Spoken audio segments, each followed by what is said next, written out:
ఈయన ఎవరో నెహెమ్యా గారు నియమితులయ్యాడు, ఉద్యోగం చేస్తున్నాడు. ఆయన పని ఏంటంటే ఆ అర్థహస్త రాజుగారు రాణిగారులు ఉంటారు. డయాస్పిరా అని ఉంటుంది, చరిత్రలో ఉంటుంది ఇది. చరిత్రలో ఆవిడ పేరు రాణిగారి పేరు.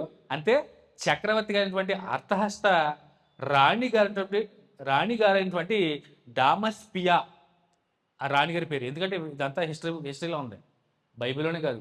చూడండి, పార్సీకల రాజుల చరిత్ర ఉంటుంది, బయట బుక్కుల్లో కూడా ఉంటుంది. సో అర్థహస్త పేరు కూడా ఉంటుంది, మనం సోషల్ స్టడీస్లో చదువుకునే ఉంటాం. సో ఆ రాణిగారి పేరు డయాస్పిరా. అంటే ఈ రాజుగారికి ఆస్థానంలో ఉంటూ డ్రింక్ అంటే గ్లాసులు అందించే ఉద్యోగం. అంటే డ్రింక్ వేసి ఇవ్వడం అనమాట. రాజుగారి రాజుగారిని బట్టి ఆ మొక్క కవళికలు బట్టి పక్కన వెంటనే గ్లాసులో ద్రాక్షరసం వేయడం, వేసి అందివ్వడం. అంటే నీళ్ళ గ్లాసు ద్రాక్షరసం గ్లాసు అందించే ఉద్యోగం. చాలా పెద్ద ఉద్యోగం, మనకు చాలా సింపుల్గా అనిపిస్తుంది.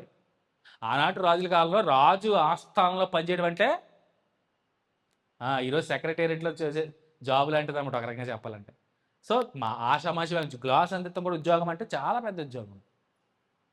చాలా పెద్ద ఉద్యోగం. అసలు ఆ కాంపౌండ్లో అడుగు పెట్టాలంటేనే చాలా కష్టం. అలాంటిది దాంట్లో ఈయన ఆ ఉద్యోగానికి నియమించి, అంటే చెరకెళ్ళారు, పని చేయించుకుంటారు. అంతే, చెరకెళ్ళ వాళ్ళు ఏం చేస్తారు, ఫుడ్ పెట్టి పోషించరు, ఏమి అన్ని పనులు చేయించుకుంటారు కింద నుంచి పై వరకు.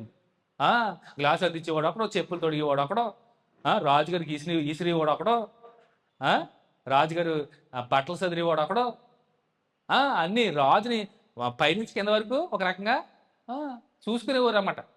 ఏదైనా జుట్టు జరిగినా, ఏం జరిగినా, కిరీటం పక్కెళ్ళినా, ఆభరణాలు పక్కెళ్ళినా, బట్టలు కొంచెం ఇదైనా సరి చేసేవాళ్ళు తప్పని. అంటే చాలా మంది సిబ్బంది ఉంటారు. రాజుగారి కింద పనిచేయడం మాట్లాడుకున్నారా?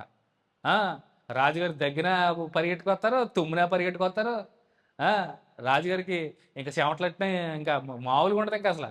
సో రాజుగారిని బాగోగులు చూసుకోవడానికి చాలా మంది ఉంటారు ఆ కాలంలో.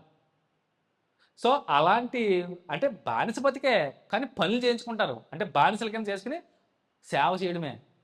సో అలాంటి సేవ చేసే ఉద్యోగస్తుడిగా ఈ నెహెమ్యా గారు ఆస్థానం ఉన్నాడు. మనకి మొదటి అధ్యాయం లాస్ట్లో కనపడుతుంది మనకి ఈయన చేసే ఉద్యోగం ఏంటో. సో నెహెమ్యా గ్రంథం మొదటి అధ్యాయంలో మనకు కనపడుతుంది.